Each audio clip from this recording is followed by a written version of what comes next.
I always feel compelled before these really dangerous leads to give a little bit of a disclaimer. And I feel, extra compelled on this one because I actually took a fall in almost the worst spot to fall. And I don't want anybody to think that that means the route is safer than it is. The gear that I fell on, individually, all the pieces failed pull tests. Together, they all held. That means that I might have gotten, or I did get very lucky that I didn't just shock load each piece individually and zipper all of them. So this is still a dangerous route. I fell, I'm totally fine. I almost tricked myself into thinking it was PG-13, but this is a very serious lead. And this video, again, can be a sort of how-to guide of how to lead this route. And do not take it that way. If you're going to lead this route, make sure you're prepared. Make sure you know what you're doing. Make sure you're not going to fall. And just remember that no rock is ever going to love you back. Leading hard rock climbs and risking your life doing it is not a pathway to meaning. So keep that in mind as you watch this video. Also, stick around to the end of the video for footage of Andy Salo leading the route in a very X-rated fashion.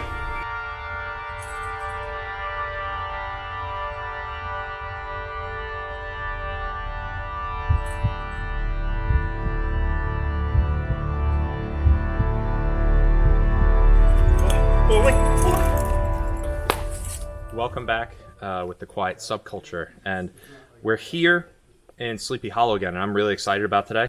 Jordan and I were here about 2 days ago, and I got on a route called Death's Head Mask, which I had done last year on top rope, 12DX. Death's Head Mask climbs the seam straight up to those kind of shallow roofs and then breaks left to a flake system.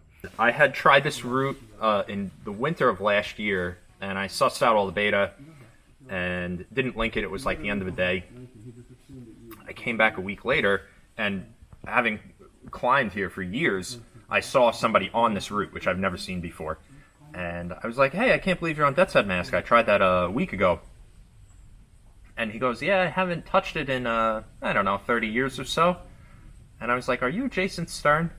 And he was like, yeah. So it was Jason Stern and his son climbing here on this route that he FA'd on lead, in the 1980s.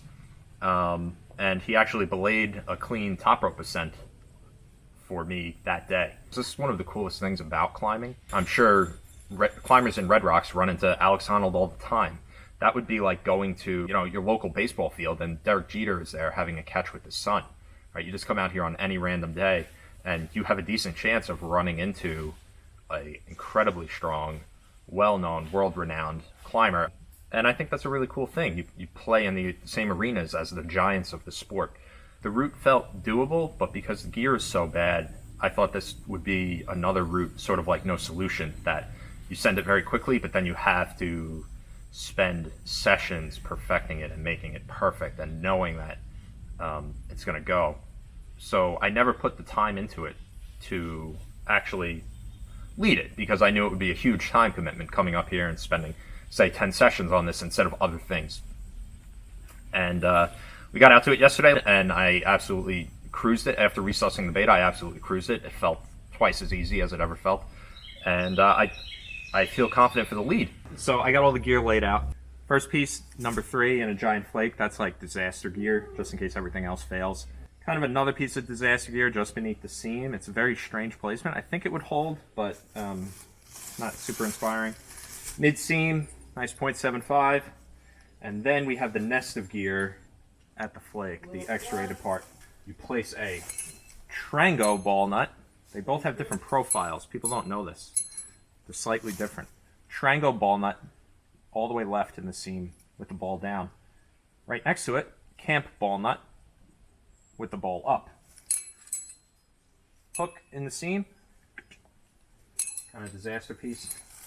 And then a sideways slotted in red DMM HB offset. Then we get this really cool piece of gear, which I'll get into. This is a new piece of gear from Fierro Climbing Equipment, and with a BD grappling hook. And then the thank God pieces. Oh, bomber seam. 2 of these right next to each other. Just don't blow the last boulder problem. So this really quick, I'll demonstrate. Basically, this is an adjustable clip, and this is obviously a gigantic hook. This is rated for 9.5 kilonewtons, which is very inspiring. It basically removes the fear of the hook unfolding. Now you're worried about it dislodging or the rock breaking, which is probably most likely under these forces.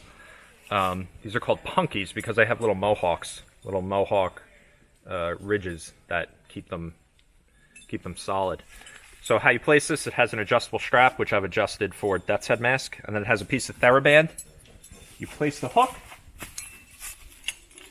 So say you place the hook wherever you're putting it, and then you stretch the band onto wherever it needs to go. Now that holds the hook in place, right?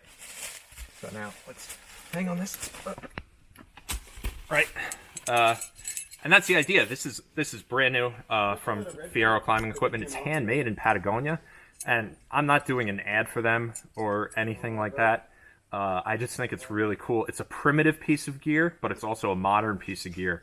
It's very innovative, and I think it's cool that there's people out there doing this stuff for free climbing. And I think this gives me more confidence on the lead because it kind of makes bailing an option.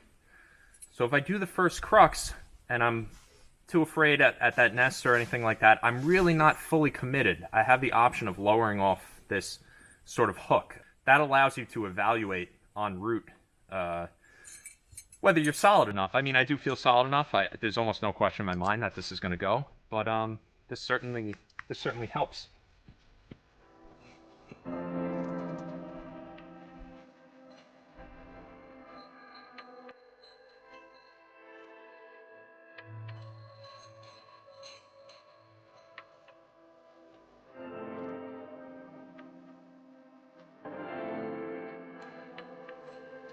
So I fall on this attempt, and I just want to give a really quick fall analysis. Basically, I get up into here, I place all the gear, and I'm thinking like, I can bail off this gear if I want. And then I'm like, no, commit to it. You know what you're doing. I get up, I slip with my left foot, and this kind of just sets off a domino effect. I reach for the left hand, you see him chicken winging a little bit. And then I start panicking, and I think, oh my God, just down climb. And then I go, wait a minute, I can't down climb from this position. And then I go, okay, well, you're committed. Commit to the kick over. And then I kick over from the totally wrong spot. Oh, great. Thank God you've been left home. I let my sort of foot slip dictate the way the rest of that route went. I think this is a good illustration of the time that it takes to actually lead these routes. You know, I felt good for the lead. Obviously, I went for it, but rehearsing a little bit more definitely would have benefited me. Where winding down the season, again, I haven't been climbing a lot this season with the birth of our son, and you know, an extra day here or something to more envision myself in those sequences and manage the pump a little bit better. I definitely was over gripping a little bit. Not a lot, but enough to make the difference. And that just comes with, you know, time on the route and rehearsing the moves and making sure that you really have it dialed. You really got to take the extra day to take the extra day or 2 or 10, whatever it takes you to make sure that you're not going to fall and that you're actually going to send before you go on the sharp end. So I fell last week on Death's Head mask, and we're back out here again. I warmed up on it, and I think I'm just going to go for it again. I feel like if I mock lead it more, it would just be a waste of energy. It's about 45 degrees today, and I don't want to lose kind of the little weather window and end up with my hands freezing out on it. After warming up, I might just jump right on it.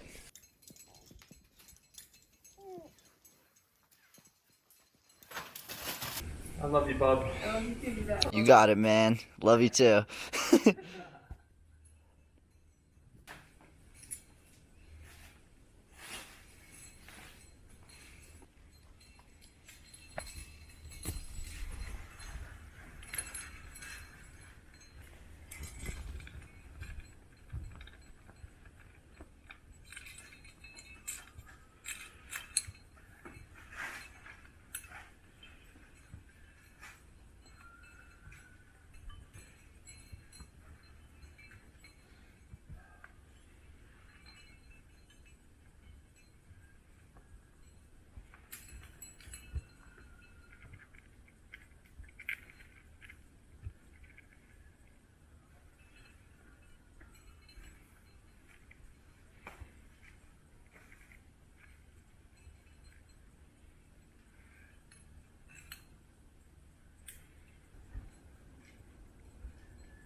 cool little tactic here. I have the cam in my mouth ready to be grabbed and placed in the orientation that it needs to be.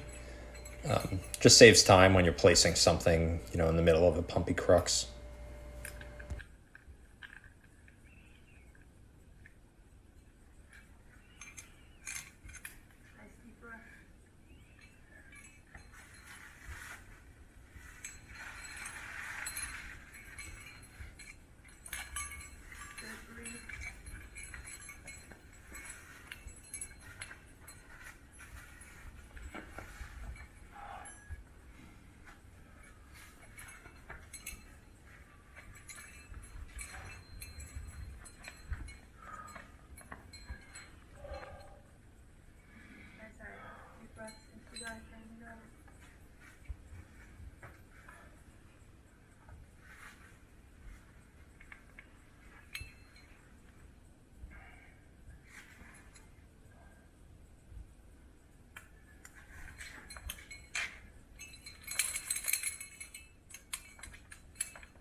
Watch from Tom. Yeah. Right. So.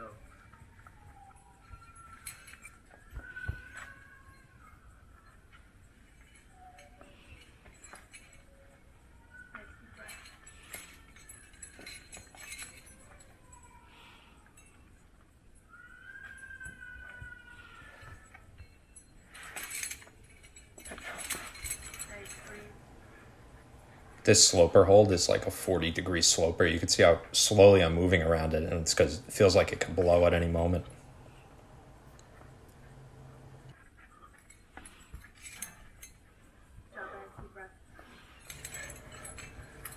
This knee bar is also very strenuous. It's not anywhere near as good as you want it to be. It's really a trade-off between the power of your body and the recovery in your hands.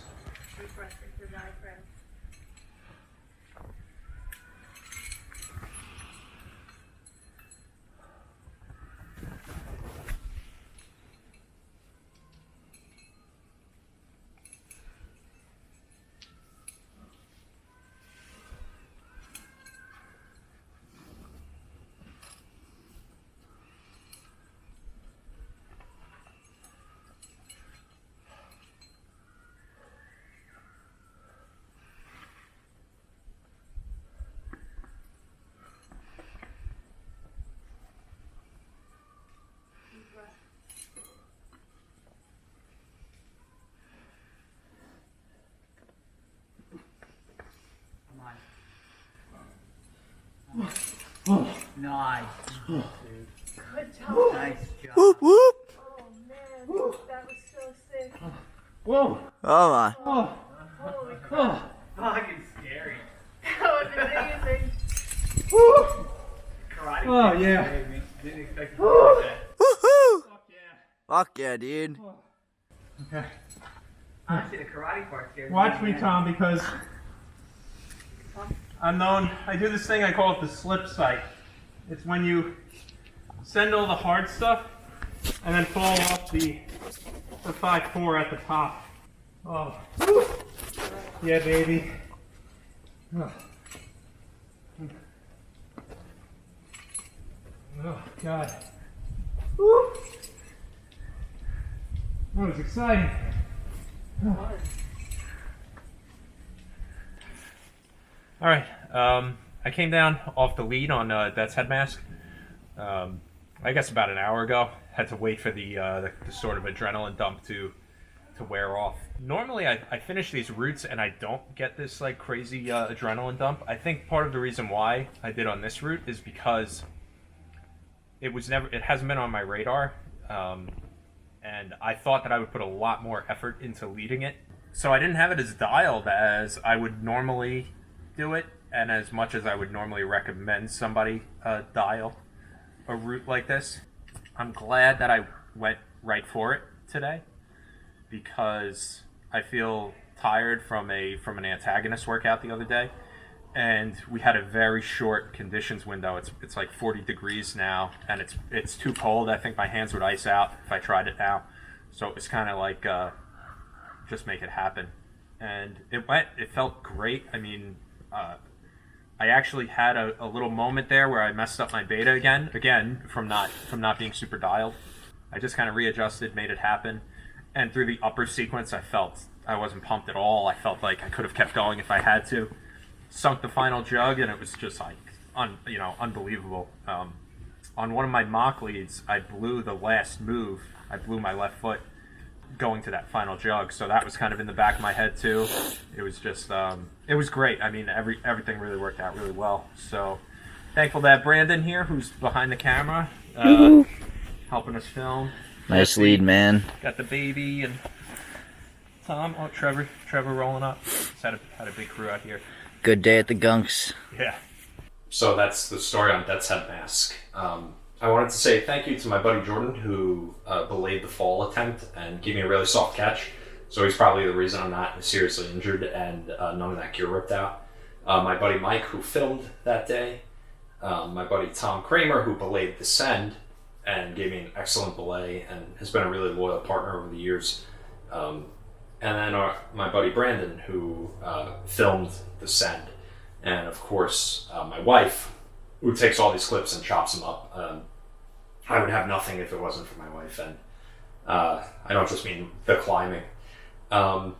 So the footage I'm going to attach here is footage of Andy Salo's Andy Salo's send on this route.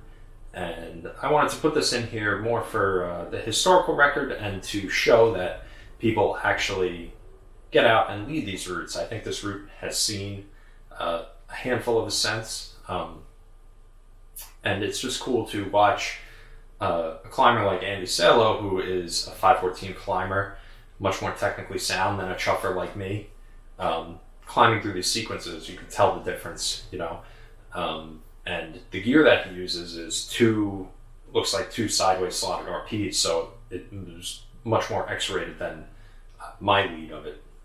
If you're not familiar with Andy is a Northeast legend, and he really is a progenitor of the quiet subculture. He just kind of is much less of a blabbermouth than myself, and he just went out there and did what he wanted to do without really telling anybody about whatever he had going on. And that includes, the FA of Brozone, the FA of Over the Moon, the FA of Fire Guild. These are all hard 513, 14 routes. Repeats on routes, hard routes that hadn't been done in years. Countless classic boulder problems up to V12, V11, V10, V9, an unbelievable number of FAs. And that all being said, here's him power screaming his way through Death's Head Mask. So I hope you enjoy it. Come on, dude. Hi.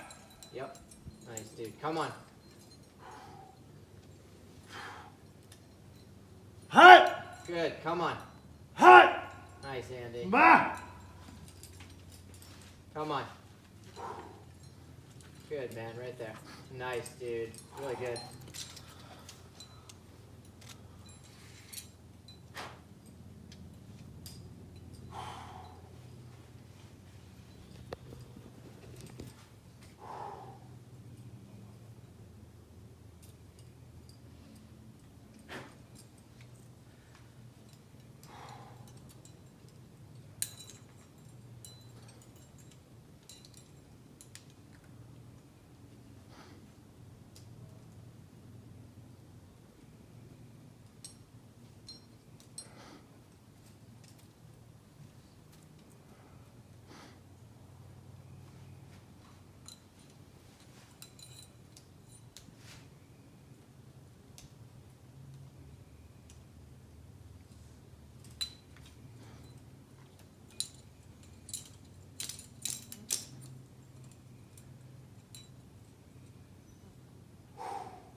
Yeah, buddy. That'll do.